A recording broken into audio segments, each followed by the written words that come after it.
Herkese merhaba arkadaşlar, kanalıma hoş geldiniz. Yeni bir Lord of the Rings Rise Sora videosuyla tekrardan karşınızdayım. Şimdi arkadaşlar bu sezonun son 2 günü diyelim bitiyor. Artık ondan sonra No Repeat sezonu bitiyor benim için. Tekrardan Repeat'e geçiş yapacağız ve ondan sonra Repeat üzerinden devam edeceğim. Gelişimlerim de öyle devam edecek. Çünkü benim hesabım hiçbir zaman No Repeat'e uygun olmadı. Olması için de yatırım yapmam lazım. Gelişim yapmam lazım.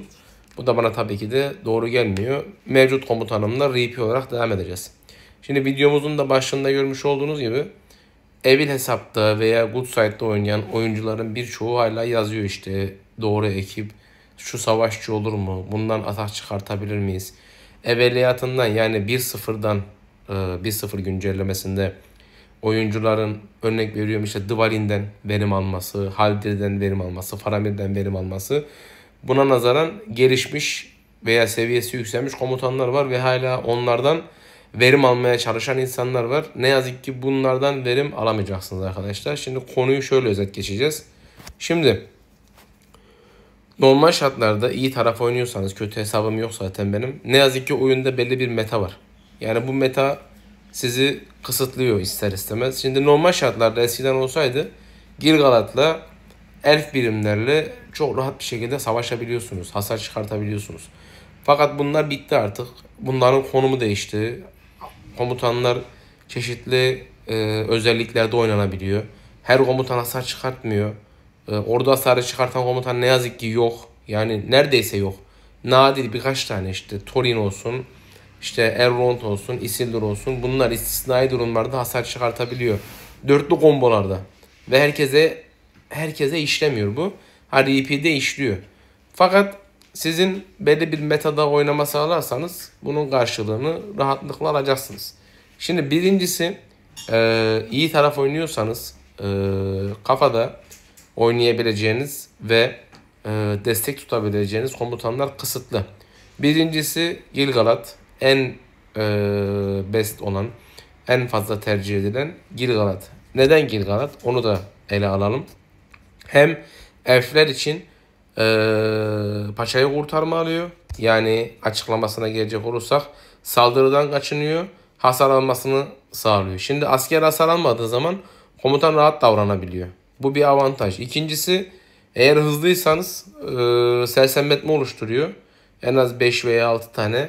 Bunu da saldırı komutana denk getirdiğiniz zaman örnek veriyorum 150k hasar vuran bir Gimli olsun.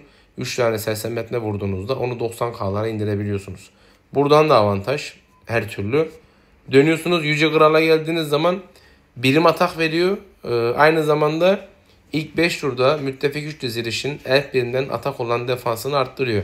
Bu da komutaya göre değişiyor. Her komuta artışında bu da değişiyor. O yüzden benim şu an mesela Gilgalad'ı 500 komutaya çıkartmam lazım. Onun için de örnek veriyorum işte bir tane bundan bulsam şansıma 20 komuta. Bu zaten var. Bu da olacak 30. Bundan da başka gelmez herhalde. Yani bunlardan bulabilirsem belki 500'e çıkartabilirim. Başka varyasyon deneyebilirsem çıkartırım da çıkartamıyorum. Neyse konumuz tabii ki de o değil. Yani sizin kafada kullanacağınız komutanlar kısıtlı arkadaşlar. Birincisi Gilgalad.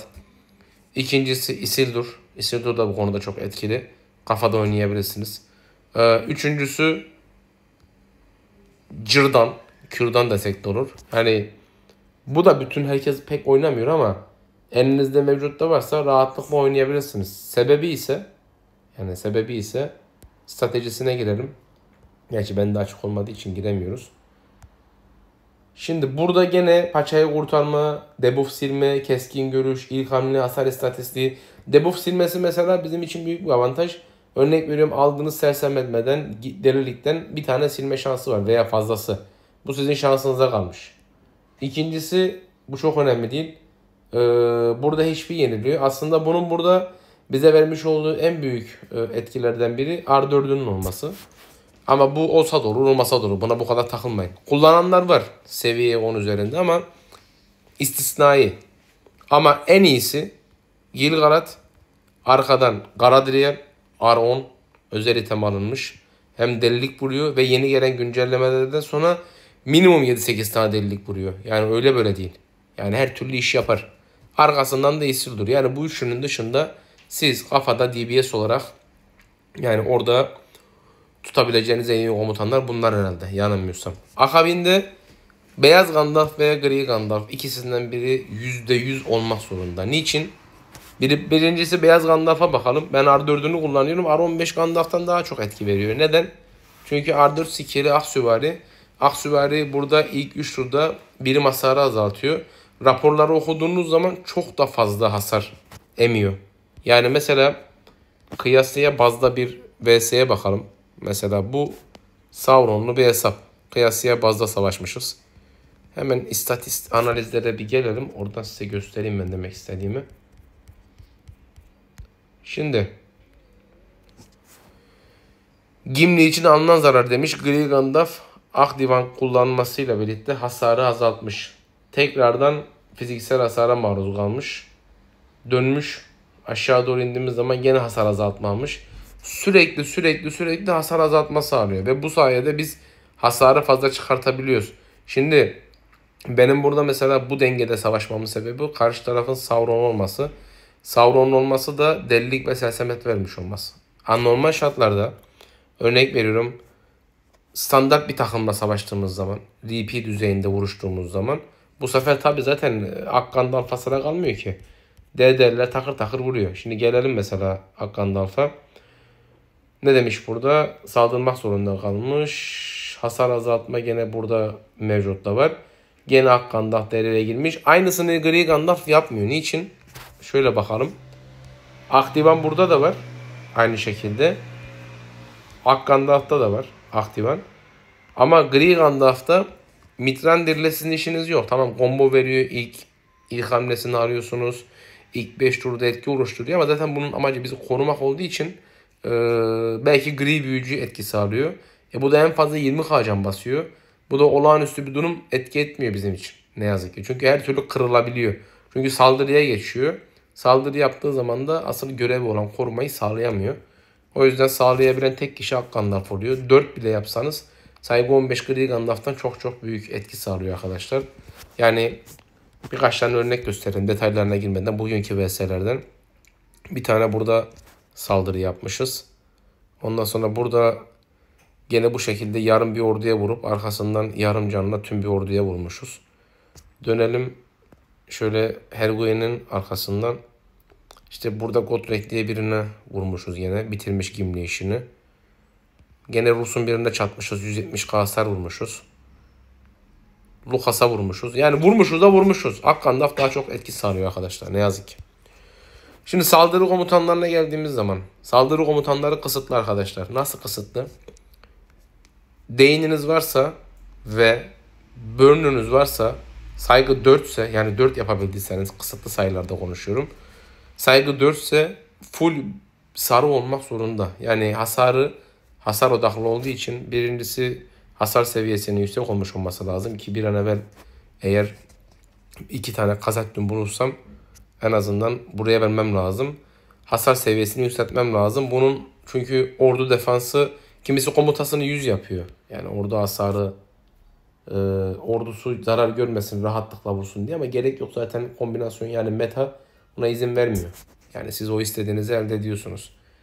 Dain olabilir saygı 4 ve üzeri. Dain saygı 5 olması lazım. Niçin saygı 5 olması lazım? Ben bu sezon yapacağım.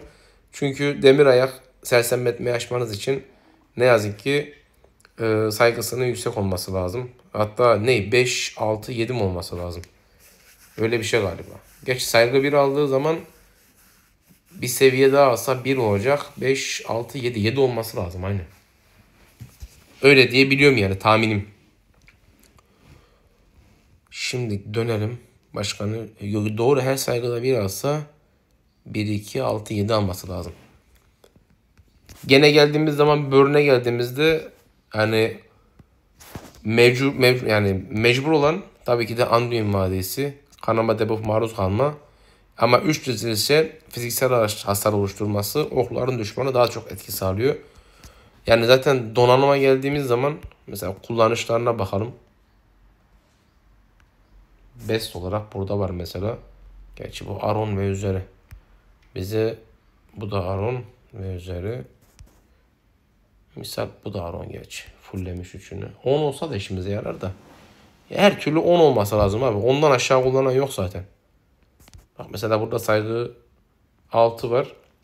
Anduin vadisi full yarım yarım çekmiş. Tabi level kaç burada göndermiş. Bunu da 39 leveldeymiş. Gelelim T2 olarak kullanabileceğimiz hasar komutanlarına. T2'de en birincisi tabii ki de Gimli. En iyi hasarı çıkartabilen komutanlardan biri Gimli. İkincisi Eomer.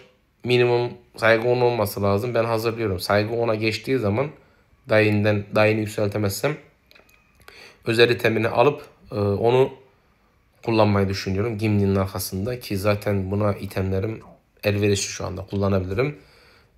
Arkasından ihtimal olarak Legolas tabi. Ama Eomer varken Legolas'ı kullanmam. Benim için işime yarayacak olan komutanlardan saldırı için Eomer daha mantıklı. Şimdi kimlerden verim alamazsınız? Eskiden çok Faramir oynayan vardı. Ben de oynadım. Görmüş olduğunuz gibi özel itemim var. Vurmuyor. Boşuna zorlamayın. Aragon saldırı komutanı değildir. Aslında destek komutanıdır. Zenit yaparsanız çok güzel verim alıyorsunuz. Ama gene de örnek veriyorum. Dain olması lazım. Arkası Aragon olması lazım. Misal işte Gil-galad'la Gandalf beyaz yaparsanız o zaman verim alırsınız. Hem destek oluyor hem vuruyor. Yarı yarıya diyelim. Minimum zenit ama olmak zorunda. Ordu hasar olarak mesela Dvalin'den verim alamazsınız. Boşuna zorlamayın. Üçüncü skill'i yok çünkü. Aragon'dan verim alamazsınız. Boşuna uğraşmayın. Aynı zenit olması lazım. Yani Elrond'dan Faramir'in Elrond'dan Thorin'in en az saygısının 7 veya 8 olması lazım ki güzel bir ordu hasarı çıkartabilmeniz için. Yani bu toplara girmeyin arkadaşlar. Dediğim bazda giderseniz siz kazanırsınız. Umarım işinize yaramıştır video. Görüşmek üzere.